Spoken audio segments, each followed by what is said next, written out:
Aujourd'hui, zoom sur la maison sport santé de l'Ain. Pour en savoir plus, nous accueillons sa responsable coordinatrice, Justine Meudre, diplômée d'une licence en activité physique adaptée et santé, d'un master 2 en éducation et santé publique. Bonjour, Justine Meudre. Bonjour. On sait que vous êtes responsable coordinatrice de la maison sport santé.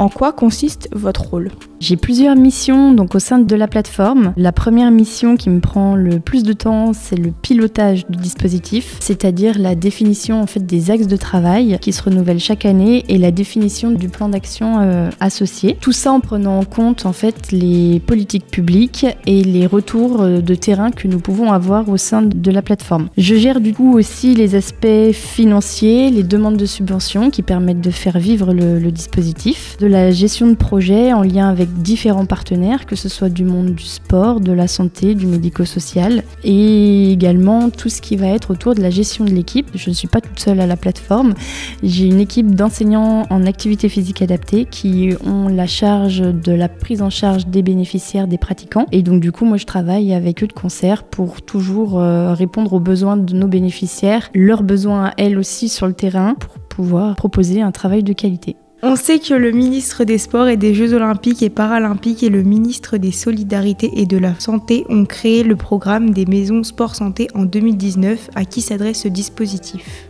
Les maisons sport santé ont comme objectif d'emmener le plus grand nombre de personnes à la pratique d'activités physiques dans leur quotidien, de manière régulière, durable et surtout adaptée, afin d'améliorer l'état de santé de la population. C'était ça l'objectif des deux ministères. Les maisons sport santé s'adressent à tout public, qu'il soit en bonne santé ou non, tout public qui souhaite être accompagné dans sa reprise ou dans le commencement d'une pratique parce qu'elle ne sait pas forcément comment s'y prendre.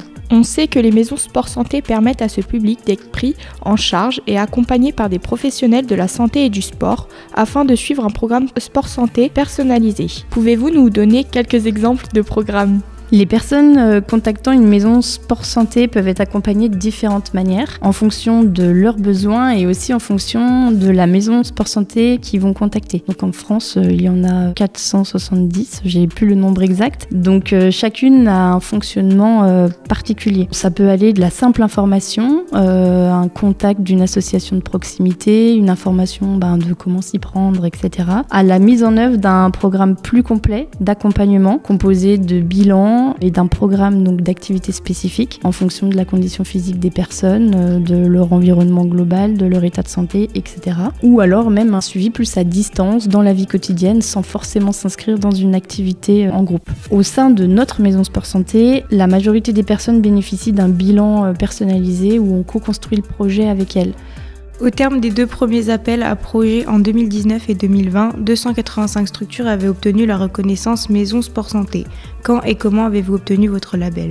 On a été reconnu dès la première vague d'appels à candidature, donc en 2019, sachant que la plateforme, elle, existe depuis 2014. Quand ils ont lancé l'appel à projet, on était plus sur un appel à candidature où ils souhaitaient mettre en avant déjà tout ce qui pouvait exister en 2019 sur les réseaux sport santé. Donc en fait, il fallait déposer un dossier, répondre à un cahier des charges précis pour démontrer les missions qu'on réalisait au sein de notre dispositif. Donc la prise en charge des bénéficiaires au travers d'un parcours d'activité physique adaptée et de bilan personnalisé, les liens avec le mouvement sportif, les structures du territoire proposant aussi du sport santé ou du sport bien-être. Aussi, il fallait démontrer des liens avec des partenaires du monde de la santé et montrer qu'on avait un réseau implanté sur le territoire d'intervention. On sait qu'il n'y a qu'une seule maison sport santé dans l'Ain. Pourquoi ?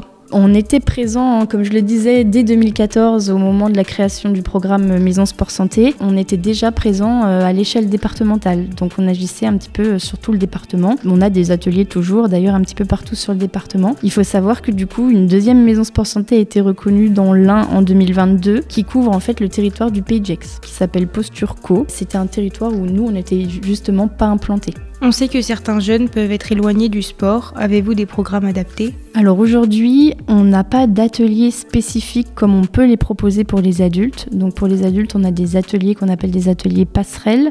Ce sont des activités physiques adaptées proposées à des adultes. Aujourd'hui, on n'en a pas pour les enfants. Pour autant, on accompagne les enfants et les familles au travers plutôt de bilans individualisés pour essayer de voir ce qu'on peut mettre en place dans la vie quotidienne. Donc en fonction des possibilités et des envies de la famille. Mais c'est un souhait et un projet de pouvoir développer des ateliers spécifiques. Et on a une deuxième modalité d'intervention pour les plus jeunes qui sont en fait des ateliers éducatifs qu'on appelle les ateliers remise en mouvement mais qui sont proposés en lien avec des partenaires. C'est pas des programmes qui sont accessibles directement si par exemple une famille nous contactait, mais grâce à des infirmières Asalée, des maisons de santé, on met en place ce type de programme pour accompagner les plus jeunes.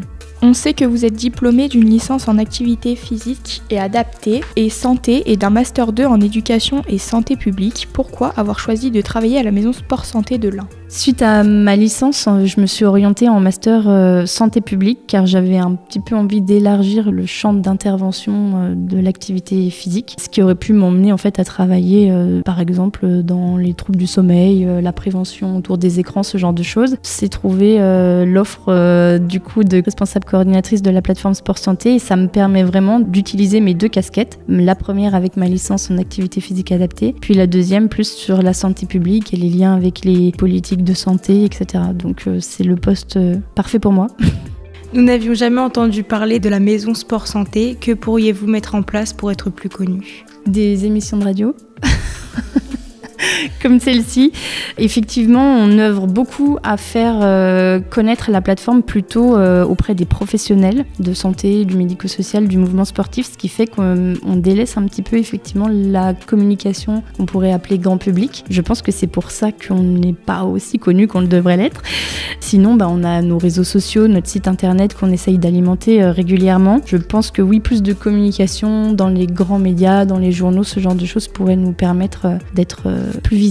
On sait que la maison Sport Santé d'Annecy travaille le fitness, la musculation, le yoga. Quelles sont vos principales activités ? Nos activités, on les appelle les ateliers passerelles. C'est des ateliers d'activité physique adaptée. On a 3 disciplines phares, si on peut dire. La marche, la gym, tout ce qui peut être cardio, renforcement musculaire, etc. Ou encore l'aquasanté, donc de l'aquagym adapté, donc qu'on appelle aquasanté. Ce qui est surtout important de retenir, c'est que c'est pas forcément la discipline qui va primer dans ce qu'on va proposer, mais plutôt l'approche pédagogique qu'on va avoir. On est vraiment plus sur un programme éducatif, progressif, sécurisé et adapté pour la personne. Finalement, c'est pas tant la discipline qui compte. Comme je disais, ça s'appelle passerelle, donc c'est temporaire pour justement outiller les personnes un maximum et les remettre en selle. Et après, on peut les diriger vers un réseau de partenaires qui proposent différentes disciplines assez variées sur le département. Du tennis, santé, de l'aïkido, du basket. Là, pour le coup, on a multiples activités en fonction des secteurs. Les appellations peuvent faire peur, mais je me répète, c'est pas tant la discipline qui compte, c'est l'approche. C'est des encadrants qui sont formés au sport santé et voilà. Pour terminer, auriez-vous une anecdote à nous raconter ? L'anecdote, c'est que j'ai fait mon stage de master au tout début de la création de la plateforme Sport Santé. Donc j'ai aidé au développement de la plateforme. Quelques années après avoir quitté la plateforme, j'ai été de retour à la tête du dispositif. C'est une anecdote que j'aime bien évoquer. Si nos auditrices et nos auditeurs souhaitent réécouter l'émission, rendez-vous sur radioaleo.fr et pour plus de renseignements sur les maisons Sport Santé, sportsanté.fr.